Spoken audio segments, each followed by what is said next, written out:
All right, I think we can now begin. Good morning, everyone. A warm welcome to all of you for this interactive session on the journey from campus to corporate, brought to you by the Department of MCA in joint association with SJEC Alumni Association. They say that the taglines say a lot about the movie, a web series, or any event, and this is the reason why we have chosen the tagline for this event. And I feel it has been aptly subtitled as Pocket Money to Hard Earned Money. You are currently enjoying your student life, and today's session will provide you with some insights on what to expect as you transition away from it. To talk about this, we have Mr. Seaton Christopher Miskith, Team Lead, Mobile Development Team at 7H Private Limited, and our alumnus from the class of 2015. More than this, CD, as we call him, has been a dear friend ever since he passed out from the portals of SJEC. I request our beloved HOD, Ms. Sumangala N, to introduce Seaton to our participants.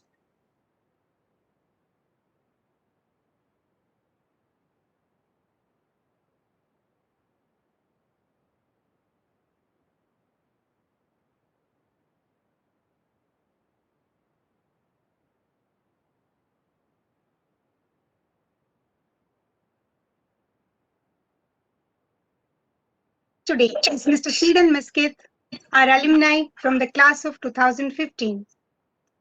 Mr. Seaton is a self-made man who is excited to explore the world by doing new things. When we were planning to organize a webinar, the first name that came to my mind was Seaton. When I approached him, immediately he accepted my invitation. He showed interest in sharing his ideas that are definitely useful to you all at this stage as you are excited and confused about taking a step towards corporate life. His talk is purely based on, as he said, on the experiences that he gained from his career journey. Mr. Seaton has started his career as an intern for his uncle's company in Bangalore while doing his final year MCA project. While working as intern, he got some experience and developed interest towards iOS. After completing MCA, he got into a Swedish-based and Swedish-run web development agency called Next Big Thing in Goa, and there he worked as a junior iOS developer for 2 years. Later, he moved to Delhi-based GIS company called Transerve Technologies in Goa and worked there for 1 year, as a lead iOS developer. After 1 year, he moved to Bangalore and joined 7H as a lead iOS developer and worked for 2 years. Currently, he is working in Bangalore after 7H started a development center in Bangalore. On behalf of the staff and students of the Department of Computer Applications, I extend a warm welcome to you, Seaton. I also welcome the alumni coordinator of our department, Mr. Satyendra Bhatt, who has taken the responsibility of organizing this event. Once again, I welcome all my colleagues and my student participants to this session, and thank you all for joining today's session. Without any delay, I request Seaton to start the session.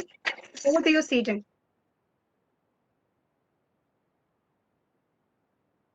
Thank you, guys. Good morning to everyone. I hope I'm audible. Satyendra sir, can you give me a thumbs up if I'm audible? Yeah. Okay. So, good morning, everybody. I hope everyone has had their breakfast and is ready for this session. It won't be too boring because I'm not a boring person, I believe. So, anyways, as ma'am introduced me to you guys, so my name is Seaton Miskith, and I'm from Mangalore, born, brought up, studied in Milagres, then Aloysius, and then St. Joseph. And then I moved for my career to Goa, Bangalore, and now I'm back in Bangalore. So I want to start off with schooling, and I'll tell you guys in a while why I'm telling you all this. So let's start with 10th standard. So I did my 10th standard in Milagres. I did my PUC in Milagres, and then I did my bachelor's in computers in St. Aloysius College in Mangalore. And from the start, I wasn't really a very academic centric person. I was more into extracurricular activities and into sports, and I was in the basketball team and table tennis team for the college, and I was more into all the extracurricular activities of the college, the schools and colleges. So my 10th I did okay because they put me in tuitions because I was not studying, and I did 65% in my 10th. And then I moved to PUC where I chose computer science, PCMC. Now I always knew from the start that I wanted to do computer science because from the very beginning I was very interested in computers. My uncle had a computer in his room, and I used to go and use Paint and play games like Road Rash, and I used to game a lot. And throughout my high school also, I had a computer at home. I used to play some games like Counter Strike, and I'm sure all the guys in this among you all will know what I'm talking about. So I was that kind of guy. There were times where if we had a free hour, I used to go to the cyber and play Counter Strike for an hour, and those kind of things. So my PUC I didn't do very well because of maths and science. I did like 50% in my PUC, and then when I moved to my bachelor's in Saint Aloysius, it was a very vast variety of people that I met, and there also I felt more involved in extracurricular activities and what is happening out of the classroom more than what's happening in the classroom. So just because all the subjects were about computers, I did pretty well. I wouldn't say pretty well, I did okay in my bachelor's. I got about 62% in my bachelor's.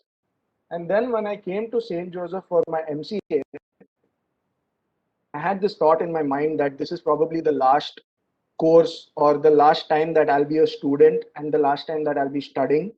So I wanted to do well, both academically and in extracurricular activities or whatever it is that I was always good at. So when I came to the college, the first thing that I realized that, we had a lot of mixed culture, like we had engineering students, we had MBA, we had MCA, and then I realized that each department had different activities. So I tried to involve myself as much as possible in these activities. And so I was more into like going for fests and going for best manager events and paper presentations and all that. But at the same time, I focused on studies as well. And in my MCA, I think I got 75% with distinction. So now why I'm telling you guys all this is because I want to give you a perspective of what my academic journey has been and how it impacted my career.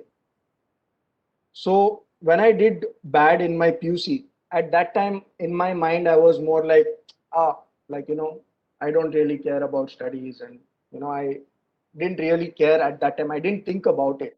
But when I came to MCA, when campus placements came into picture, I realized that campus placements have this cutoff wherein your 10th, 12th, your bachelor's, and your master's, you need to have 60%, I think, or maybe 70%. I'm not sure what the percentage is now, but 60 to 70%, a minimum, is what you need to have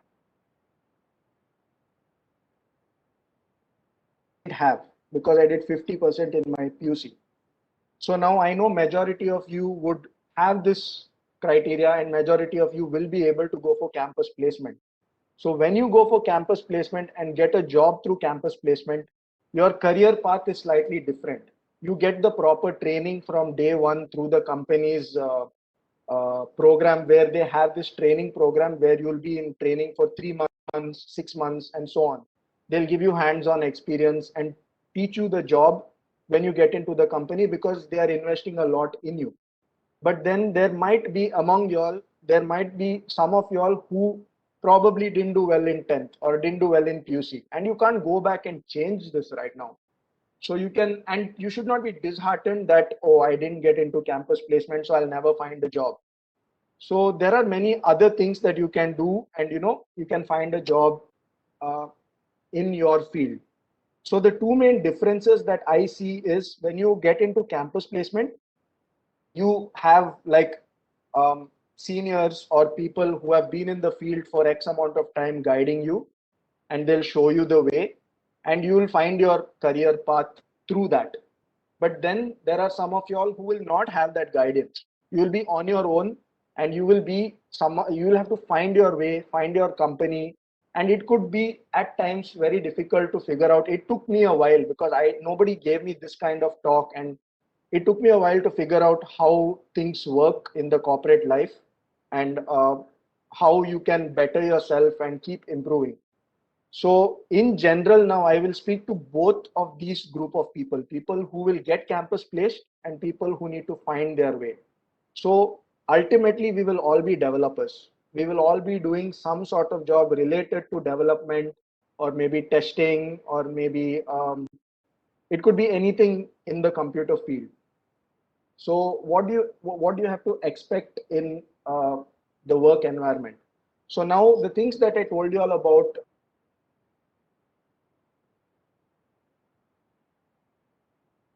because I was able to talk to people very freely. But when I saw my peers, some of them were very hesitant to talk to clients. They were scared.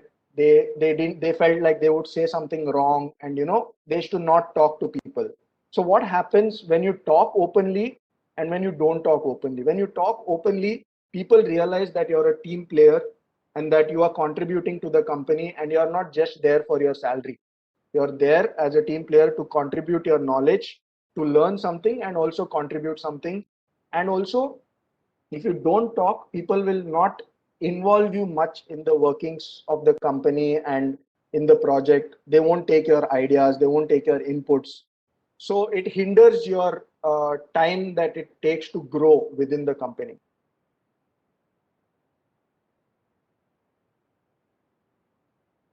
One thing you'll need to know in this sense is it's not only good to be like book smart, like knowing things from your books.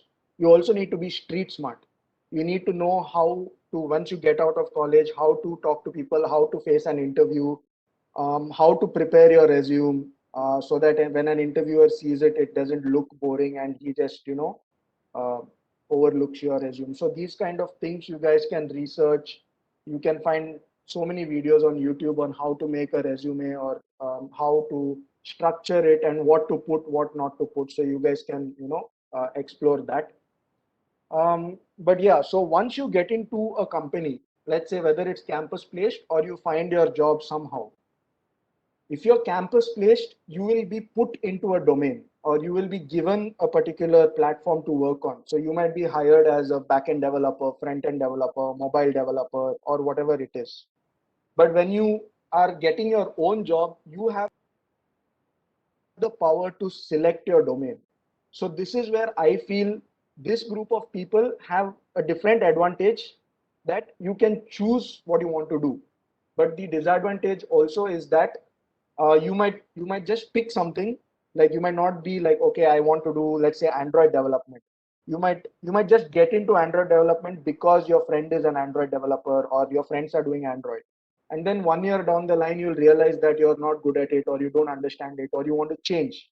And then you will change to something else.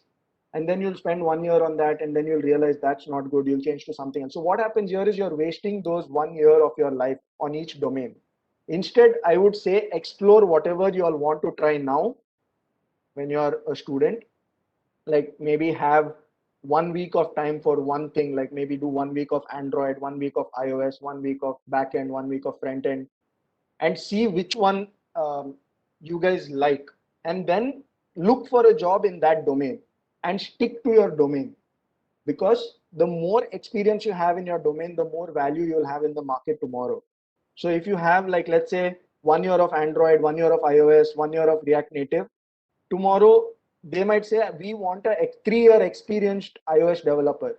You will have 3 years of experience, but not the experience, not the relevant experience that they're looking for. So it's more difficult to get a job even though your experience level is high. Totally, in that particular domain, your experience would be low. So I think it's better you guys explore all the options that you'll have now and pick the right one. So now coming to what to pick. Campus placements, you will be given something.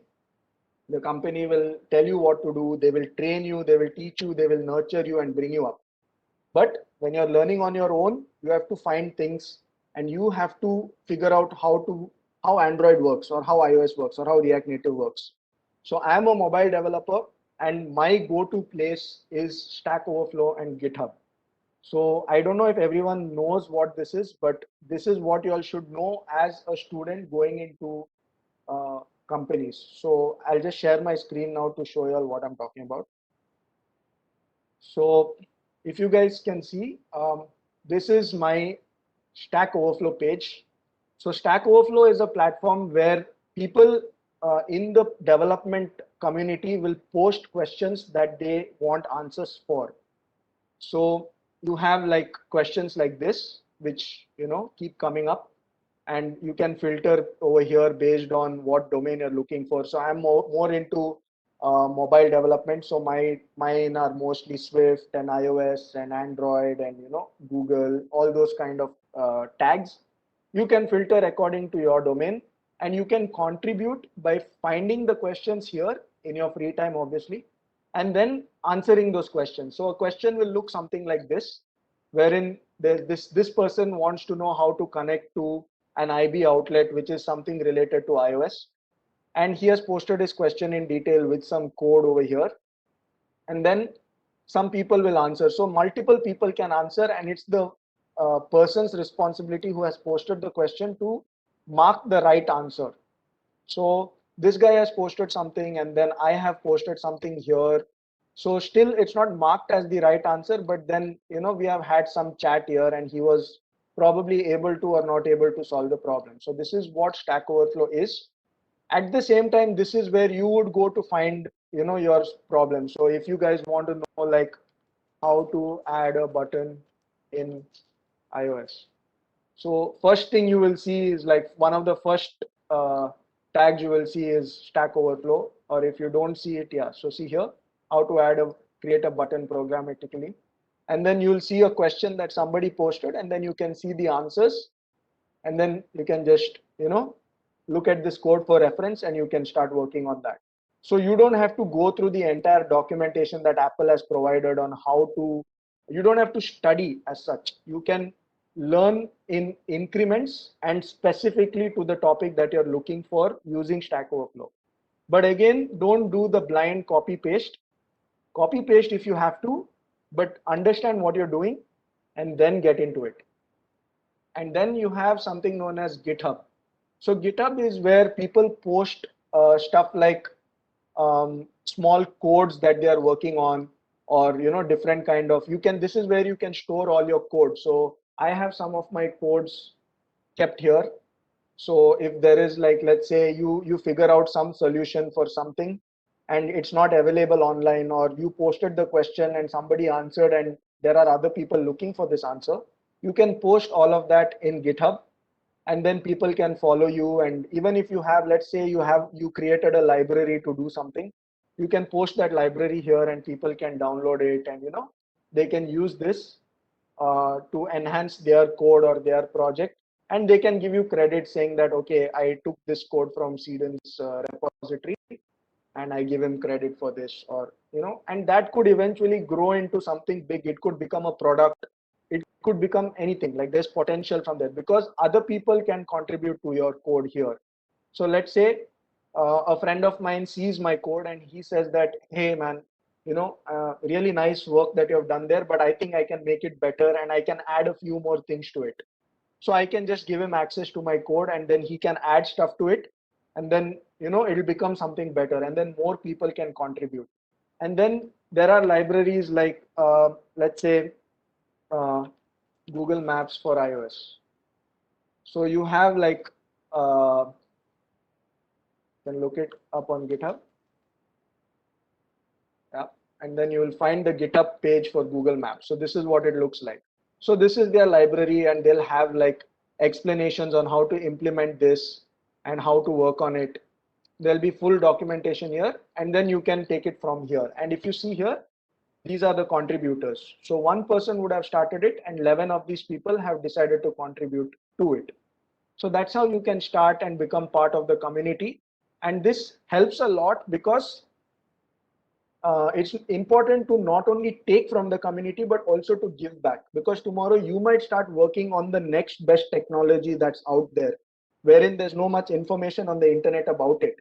And it's your responsibility to contribute it to the community so that some other people in the same domain who are starting out can, look at it and take inspiration from it and get a jump start in their career. So that's something about the things that you need to know.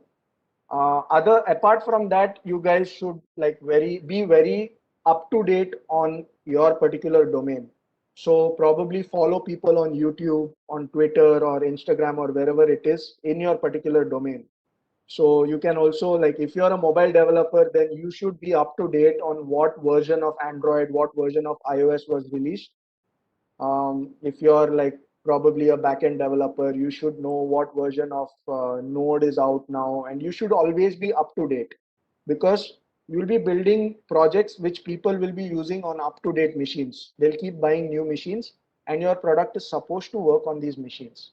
So these are some things that you need to keep in mind when you're working in a company. Now, when you do this in a corporate company placed through campus, they will have their own quality analysis, and they'll make sure that nothing goes out without going through this quality process. But when you find your own job, you'll probably start off with a small startup company that does not have these kind of things. If you get into a big company, then well and good, you'll be similar to how it works in a campus placed company. But if you start off with, let's say, a startup company of 5 years or 10 years, their process will be slightly different, because they might not have a very rigorous quality analysis, and whatever you code will directly go out into production. So you need to be, as a developer, very careful on what you are putting out into the world, because we get frustrated if our Google Pay or Phone Pay doesn't work, if our Instagram doesn't work. We get frustrated as users, and we keep saying, like, oh, what are these guys doing at Google or Apple or wherever it is, like, things are not working. So if those such big companies can have bugs coming out with such rigorous quality analysis, you can imagine what can happen if there is no quality. So very important to test your applications, test everything that you're building, and put it out once it's properly tested. So now coming to what are the different domains, or what are the different technologies that are currently doing well in the market, or that is worth getting into right now. So anything mobile is really good. I would recommend anything in Android, iOS, React Native, Flutter. These four things are doing really good, because just think, your entire day doesn't function if you don't have your phone. Like, from the moment you wake up to the moment you sleep, the first thing you see and the last thing you see is your phone. So getting into anything mobile is really good. Apart from that, you can get into stuff like Python, Node.js, wherein you can build a backend for the mobile applications. If you don't like to code, you can become a tester. You can also become a designer. You can become a UI UX designer, wherein you build the screens of the application, you plan the user journey, you plan how the app should look, what buttons to place where, which doesn't require much of coding apart from the design. So there are a lot of options out there. Apart from that, people can also look at stuff like AWS.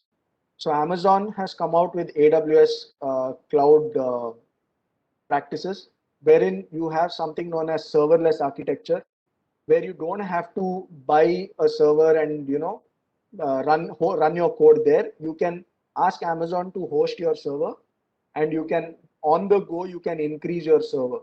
So you don't have to physically have like a server running in your office and make sure that it has power supply and good internet connection.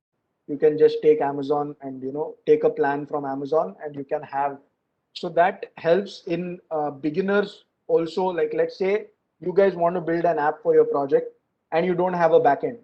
So in the past, what we used to do is we used to do the backend ourselves. We used to build a local host, build the backend, and then build the app. But now you can just log into sites like AWS or Parse.com, or even Google Firebase has Firestore. You can use some of these things, some of these tools, and you can build your backend, have your application built, and then run your application on their backend. So there are like a lot of things in the market today that makes things easy to learn on your own.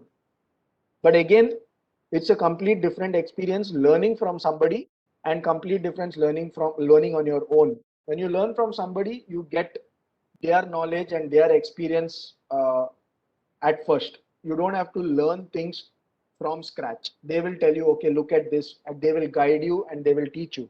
So I would suggest getting into a company which has a senior developer so that you can learn from them rather than getting into a company that's looking for a junior developer. So that's what happened to me. I got into a company as a junior developer, and that's why I took 2 to 3 years of time to learn everything about iOS.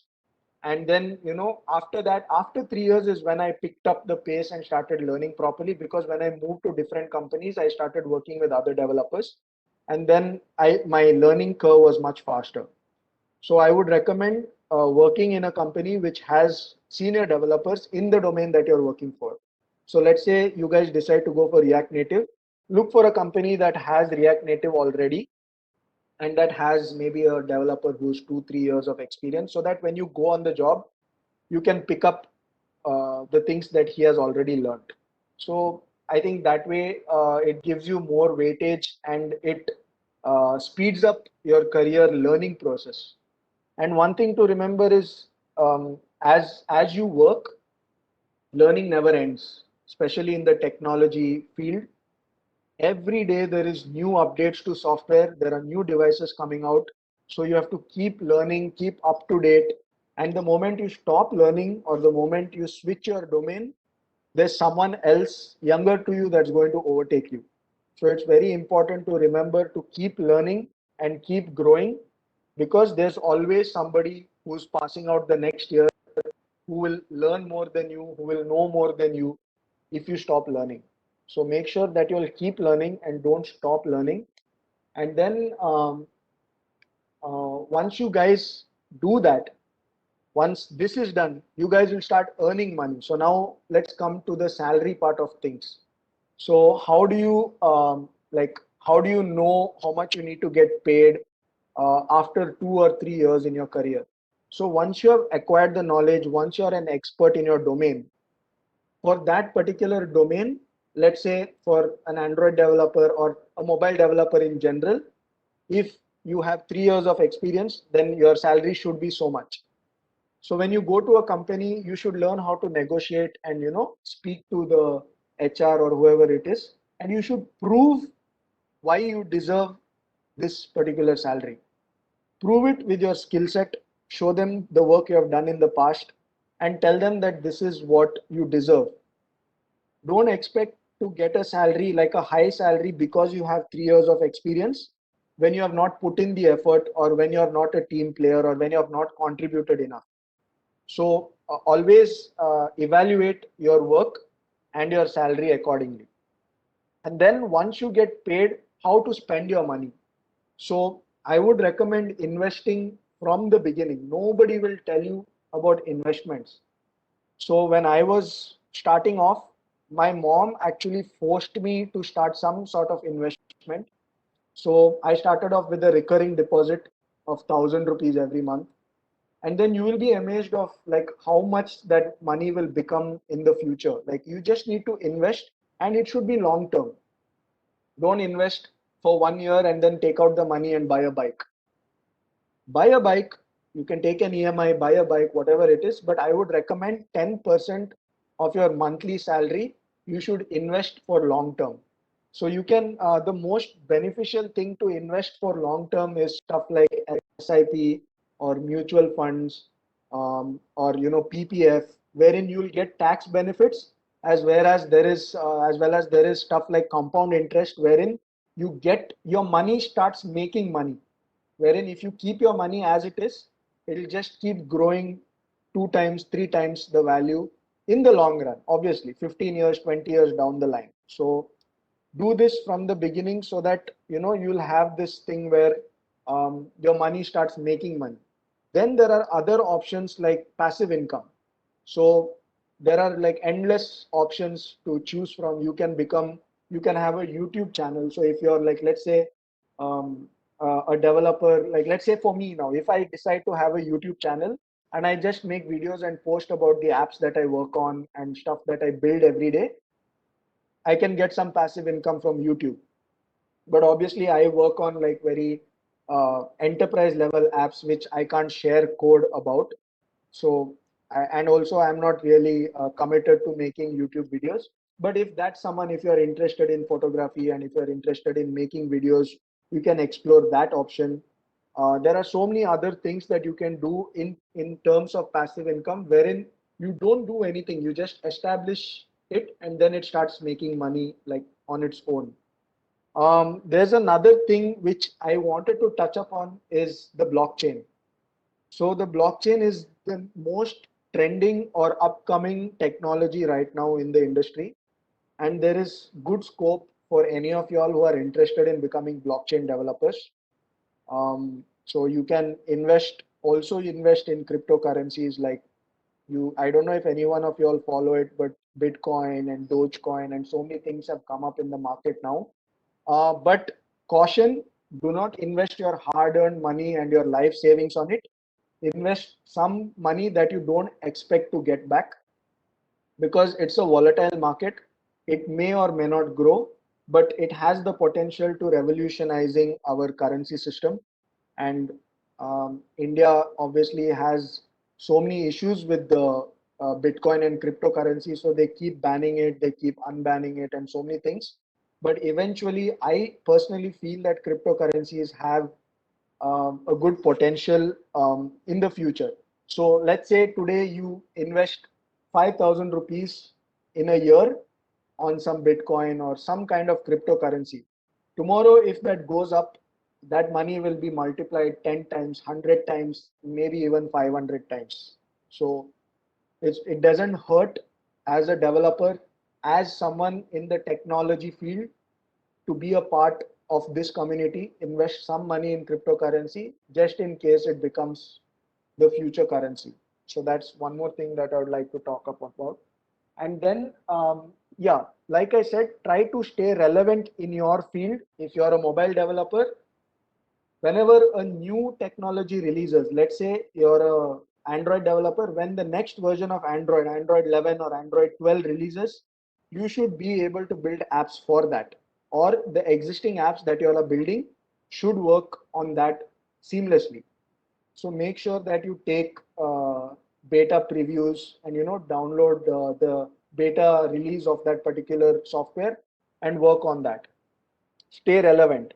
Follow people on YouTube for new device information. Like you can follow people like MKBHD or like Unbox Therapy. I'm sure many of you all are already doing that to see the specifications of a mobile when you're buying. You'll go to review channels on YouTube to see something that you're buying. Keep yourself updated with these kind of information, and it will really help. And then most importantly, the last thing that I want to touch upon is it gets very you get very engrossed in your work down the line. So initially when you start off, like first 2-3 years, you'll go to office or you'll work from 9 to 5, and then you'll chill. You'll do your regular life. Maybe you'll game. Like as soon as you transition from a student, you'll have your other things. You might go to play cricket or whatever. And you guys can. What I'm trying to say is, you guys can at that initial stage disconnect from your work, but as you go on and as you grow, as you become a team lead. Now I have become a team lead for the last 2 years now. My responsibilities have increased and it's extremely difficult to detach from my work. And also this work from home situation has made it even worse, because when you work from home, people in your company know that you're always at home and you're always online and you're always available, so the work never ends. But it's your responsibility to set a time.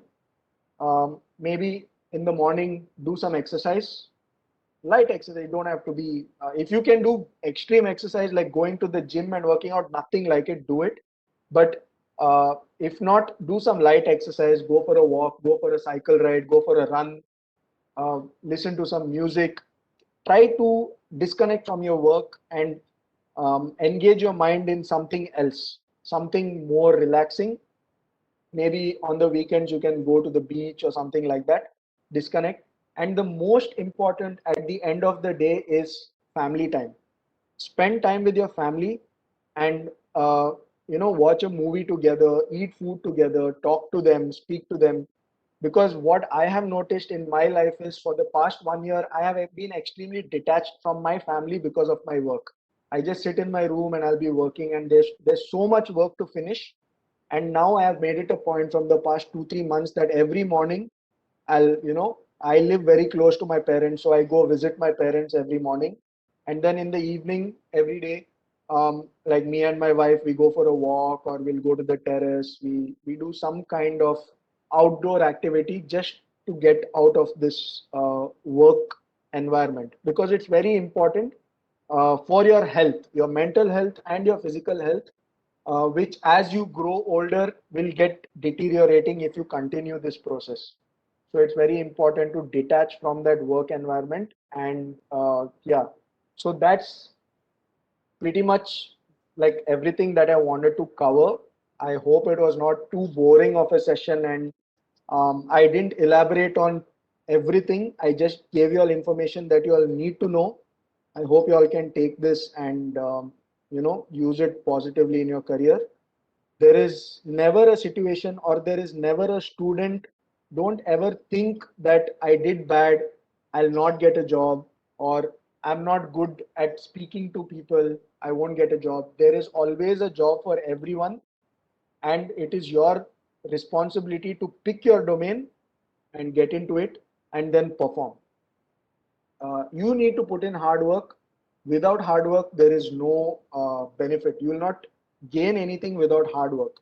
So hard work is very important. And yeah, the enjoyment will come on its own. Like, once you start earning, the way you enjoy is different. You can take vacations, you can buy stuff, you can get a bike, you can get a car, and there's so many other ways that you can get enjoyment. But it's very important to, like, hard work is like important. So yeah, that's about it from my side. Thank you guys so much, and I think we can open it up for questions now, if there are any. Okay, thank you so much, Sidan. It was very informative. I think the students had a lot of takeaways from it. Okay. I think questions will start coming in. We already have one question from Tanush. Is it worth to stuck to one language such as JS or Python, or get into multiple languages not with 100% efficiency? So yeah, there is benefits in the sense you can become a full stack developer. So when I say this is, you need to be good in 2 or 3 things, not 10 or 20 things. So as a full stack developer, you will be responsible for building the backend and the front end in general. So there you will need 2 to 3 languages. Maybe you will need to know Java for the front end, and you'll need to know Python or Node.js for the backend. So in that sense, yes, knowing these 2 languages is good, but again, knowing a lot about one language is much better. So, but choosing the language is important. So there are people who have chosen stuff like PHP with Laravel in the past, but that technology has become legacy now. So now if you are an expert in that, you'll only get legacy softwares or legacy, like old softwares which need support today. So choose a relevant language which you know will not deteriorate in the next 5 to 10 years. So you can choose something like Python, Node.js, Swift for iOS, or Swift UI also for iOS. Android, you can do Kotlin or Java, and React Native or Flutter, which has the highest scope currently in the market. So yeah. Okay, I think that answers this question. There are other questions that might come, but in the meanwhile, I have a few questions which these Sure. people may not have thought of, or they would have liked to ask but have not asked. Is iOS development difficult? Okay, so iOS development is difficult, is not difficult, but also difficult. So I'll tell you why. The start for iOS development is very difficult because initially you need an Apple laptop to start. And obviously, I didn't have that when I started, but I was technically a little smart. So what I did was I used VMware to simulate a Mac environment in my Windows machine. And that's how I started. That's how I did my MCA project. And then once I got a job as a junior developer, they gave me a Mac laptop. And so that was my start into iOS. But obviously today, if you are that smart with computers, you can build a Hackintosh on a Windows PC. There are so many things that you can do to start off in iOS. So I would say it's not difficult. It is only difficult based on your limitations. So if you put your mind to it, and if you say, I want to become an iOS developer, you can become an iOS developer with whatever resources you have. And I would say iOS and Android is one of the best. iOS, Android, and React and Flutter, because anything mobile, like I said, is the best. So you guys can choose. You guys can choose React Native or Flutter and do iOS through that also, for which you don't need a Mac. So Okay. there you go. Yeah, yeah. There is a comment and a question from Mahesh Bhatt, who says, Yeah. I really loved your thought and most of my doubts or confusion got cleared. Thank you for that. I have a question. As a part-time freelancer, Mahesh Bhatt is currently doing some freelancing. How can I get the budget for a particular project in the initial days? Okay. So as a freelancer, it is kind of difficult to get that budget, because you need to prove to the client how good your work is. So you need to have a strong portfolio, and you need to have good projects in your portfolio to convince the client to pay the budget that you're looking for. So initially, everybody as a freelancer will start off with, underpaid, I would say. Everybody starts off underpaid.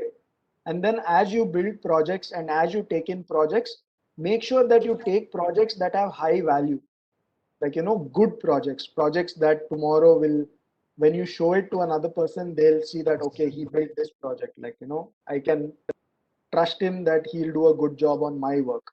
So it's all about proving to the client your work, how good your work is, and then a client would pay. But then there are some clients whose budget itself is very low.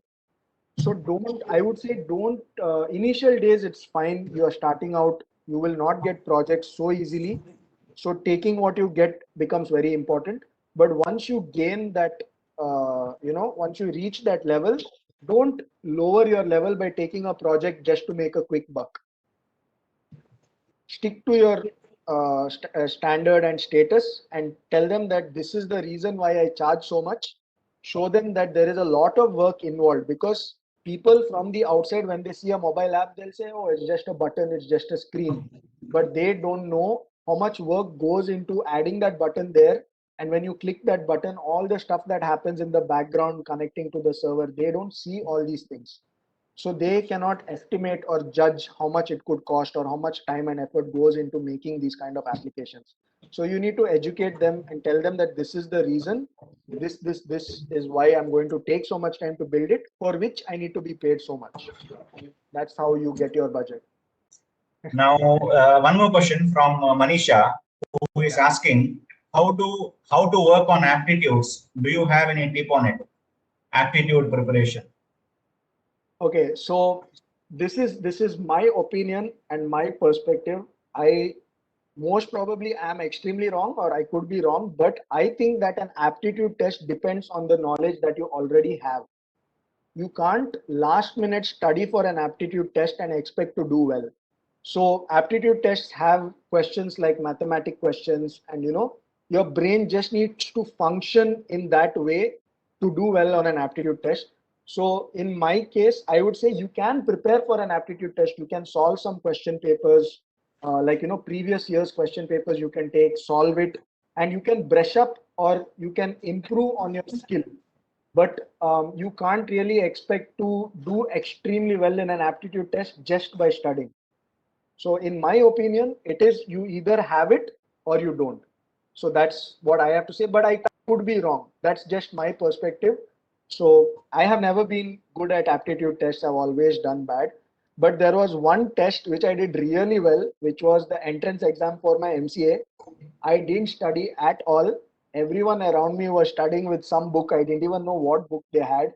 I just went and I got 85%. And I don't understand, like, to be honest, I don't understand how it works. But yeah, that's my opinion on aptitude test. Yeah, this is genius stuff. This you can get only from Genius. And CDS admitted that what he used to do during his college days. I think most Yeah. of us do the same thing unless you are a very hardworking person. So Yeah, so if you're a person who has always been good academically, like studied, topper, you'll generally be good in an aptitude test because you have that knowledge. But you can also be someone who is street smart, someone who's running a business. Like in my batch when I knew two of my friends, my student friends, who already had a business at their age, and they didn't even bother to go for campus placement. So you could be such kind of a person also, like wherein an aptitude test would not matter to you. So again, it's all it's different for different people. okay, I think Manisha is very satisfied with your answer. She says, Okay. it was really indeed a great session. We have come to know most of the things which we have not come across. Yes, you are exactly truly said. Very grateful to you, Sidan. Okay. Okay. And Okay, guys. yeah, that is from Manisha. And then there is a question from Nitin Jose, who is asking what to do if you are interested in front end designing, but not efficient in back end in Android development. Okay, so by efficient in backend, I think what you mean to say is processing network requests and manipulating data and those kind of things. So, as a mobile app developer, you are expected to do everything, including the front end and the processing of the data, because 50% of the work is just loading the UI on the screen, and the rest of the 50% of the work is loading the content in that UI. So if you're not good at it, there is no alternative to where I can say you can only do UI and someone else will do the backend stuff. That doesn't work in mobile. So if you're not good at it, practice more, learn data structures, learn JSON structures, because entire apps work with JSON format. The data that comes into an app works on JSON. Learn. There is no thing wherein you're not good at it. You're not good at it today, but tomorrow you can become really good at it. So even I had that issue when I started. I was never able to make a successful network request from my iOS apps for the first 1.5 years of my life. I struggled a lot. But then once I learned, once I figured out, once I understood how it works, now it's like I don't need to think. I just make the request, I get the response, and I pass the response and done. So it's only a matter of time before you will get good at it. But don't give up. It might take a year, it might take 2 years. Don't give up. Admit that you're not good at it, because clients might say, no, this is not good, this part of the app is not good. Admit it, say you're working on it, and work on it. Work on improving it, and you will get there. Don't worry. Okay, a couple of questions again from my side. Which developers are more in demand, Android or iOS? Currently, if you look at the market, it is very easy to start Android development, because it's just you can just take any machine and just start. It is slightly difficult to start iOS development, but again, you can start. So iOS and Android native developers is what we are called. It has the highest demand as of now, but React Native is it's almost reaching equality like React Native developers. So if you want to get into something that is trending right now, get into React Native. Right below React Native is Flutter and Dart. These are also cross-platform developments. You can get into it, but I would suggest React Native first and then Flutter after that. So yeah, and then obviously you can do native Android, iOS. They have their own benefits, and but slowly the value for cross-platform developers is getting higher and better and better. So I myself have been slowly trying to learn React Native, just because I also, as a team lead, need to know what the React Native developers in my team are doing. So that's the reason why I'm learning React Native. But if you get into native development, it's not like it's going out of fashion. Native will always be native, and everything comes to native first and then goes to React development and cross-platform. So as a native developer, you'll have first-hand access to all the latest features. So these three things are like good to get into. Like, Yeah. Even I've been saying a lot about React Native and Flutter to all these people. And whoever has heard about that, for your information, this suggestion came from Sweden himself. I had spoken to Sweden around 2 years ago, and from that time itself, he has been saying that React Native and Flutter is the way to go forward if you're looking at cross-platform applications. But if you are sticking for native applications, then you better learn Android Studio or Xcode or whatever it is. Yeah. So yeah, then one more question from my side. Is it important to work on small projects being students? Will it be considered during interviews? Yes, of course, very much. I got the first two of my jobs based on the stuff that I worked on before. So I think when I graduated from MCA, there was me and one more classmate, Franklin, who worked on iOS projects. Until then, not many people knew what iOS was. And then when we presented our iOS project, you know, the panelists who came for our Viva like were quite impressed that we did iOS on Windows machines, first of all. So that way, yeah, it holds very high value if you have worked on something and if you are applying for a job in the same domain. So when I went for a job, I had already done iOS as a project for 6 months. So it was not like they are hiring someone who's going to learn from scratch. They are hiring someone who has 6 months of experience in the same thing. Granted, I was a junior developer and my job was supposed to be learning iOS in the company, but then it was an added benefit that I already worked on it for 6 months. So very important. If you can do your project in the domain that you're going to look for a job in tomorrow, nothing like it. It holds very high value. Okay, one more from my side. You spoke about GitHub. Can our people learn GitHub easily? Students. So GitHub is nothing but a platform. So what it does is it creates repositories for where you can store code. And I don't know if any one of you all know, there's something known as Git, source control. So this is very important. I forgot to touch up on this in my talk, but good that you brought it up, sir. So source control is nothing but a place where you store your entire code base or your entire project, wherein multiple developers can work on the same project at the same time. So this is very important because when you're in a company, login page might be given to one person, the dashboard page might be given to another person at the same time. So if someone is working on login screen, how can the other person work on something else? So that is happened through source control. They finish their work and they give it to GitHub. And then, the next person finishes their work, give it to GitHub. And then when they're starting the next work, they take all the updated code from GitHub. So like GitHub, there are many other things like GitLab, and there are so many other source control platforms.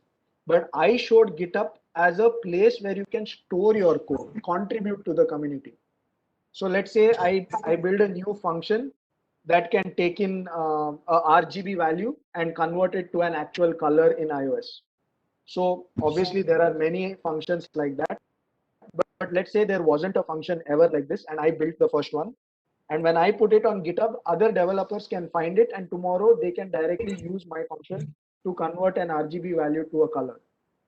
So that way I think GitHub as a community is very important. And also when you use third-party libraries, like let's say Google Maps, or you're trying to integrate some third-party software in your apps, that's where you'll find the entire code base on GitHub.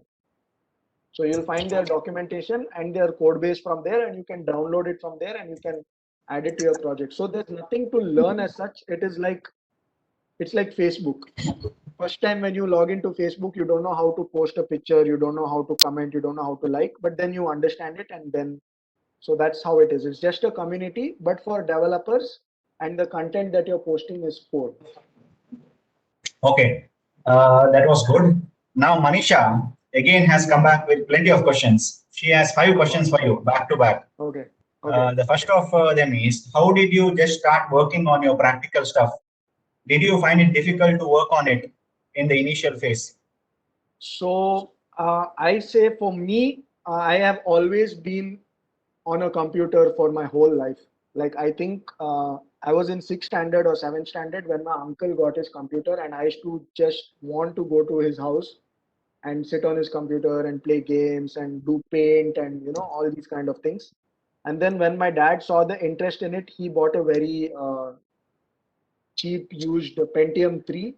And then I outgrew that system so fast. And then we actually went and bought a proper system when I was in 8th standard, where I started gaming and, and then once I got into my bachelor's, that's when I started exploring more relevant stuff. Like, I got my first Android phone that time, and I started learning how to root my Android phone and how to install custom ROMs on it and how to jailbreak an iPhone and all these kind of things. So I think for me, to answer your question, it was very seamless transition. I was technically very good with a computer, and that's why it didn't take me very long to get into iOS using a Windows PC, because I just kept exploring. So if you're that kind of person, I don't think the transition would be so difficult. But otherwise, the things that you might find difficult is how to search for a solution, how to type really fast, how to draft an email in a professional way. These are the small things that you will need to learn once you get into the corporate culture. But for me, it was a very seamless transition. Okay. Manisha also wants to know who is your inspiration? Uh, I don't really have one inspiration, but I think today today I don't have that many inspirations, but I keep looking at people on the internet, like probably the thought process of, let's say, Elon Musk, how he came up with Tesla and SpaceX, or how one person, this guy called Marcus Brownlee, MKBHD, how from a random YouTube video he built. He's like one of the top rated YouTubers right now who rates all the new tech that comes into. So I take inspiration from these people because they help my work, and they give me the knowledge that I need in my work through a video, because I get very disconnected when I have to read lengthy documents and blogs and stuff. I prefer to watch and listen to videos. So currently, these are my inspirations. Like anybody who talks about tech online is my inspiration. It could be you also tomorrow. Like there's no like up and down. Like if you start a YouTube channel tomorrow and you're giving like good content, I'll probably subscribe first and I'll be watching your stuff. So yeah. Okay. Okay. One more from Manisha. Any suggestion to build our own websites? Building a website is not difficult, but the concept of the website is something that you need to think about. So Facebook, Instagram, and all the Snapchat, all these things were like revolutionary softwares, which there was no such features in the market. So the concept and the feature selection or the feature list would be important. Apart from that, building a website, I think everybody today can just build a website. If you don't want to build a website, you have options like Wix.com, or now even Google Sites, which I think Ragesh sir did a session on recently. You can use these kind of platforms to build a website without coding anything. Like, building a website today is very easy, but building a good website and building something that will attract people and will, get people to use your platform, that is the tricky part. So that depends on your idea and what exactly the concept that you have in mind. So I would say that is more important than building a website. Focus on Yeah, correct. And Rakesh is the father of Google websites. Yeah. Google Sites. Oh, sorry. Okay, yeah. Now, one more from Mahesh, but I think he is also very interested. What's your opinion on Jira software for Windows, DevOps? He's talking about DevOps. Yeah, very good. I use it. Jira and Asana, I think, are the two top softwares. If you can get into it right now, nothing like it. I struggled the past 1 year to understand how to use it, but it really streamlines the work process. It helps. I think it helps, yeah, people into DevOps like team leads and managers to handle the work better. But if you can learn it now, nothing like it. I didn't touch up on these things because as soon as you get into the field, you will not be someone who creates the tasks and assigns the tasks. You will be someone who just goes there, clicks on your name, sees the task that you have to do, mark it in progress, and mark it as done when you're done. So, but yeah, if you can learn it now, nothing like it. Very important softwares. Most used softwares in the industry is Jira and Asana. Apart from that, you have some stuff like Basecamp, which is little low level and is more GUI friendly, wherein it is aligned in a very nice user interface, but does the same thing, project management. So very good to get into it at an early stage. Okay, these are the questions that we had. I think it was very interactive, and we are already 6 minutes past 12. We were supposed to do it from 11 to 12. Yeah. So But I think we started late, so it's okay. we started late, so it was all good.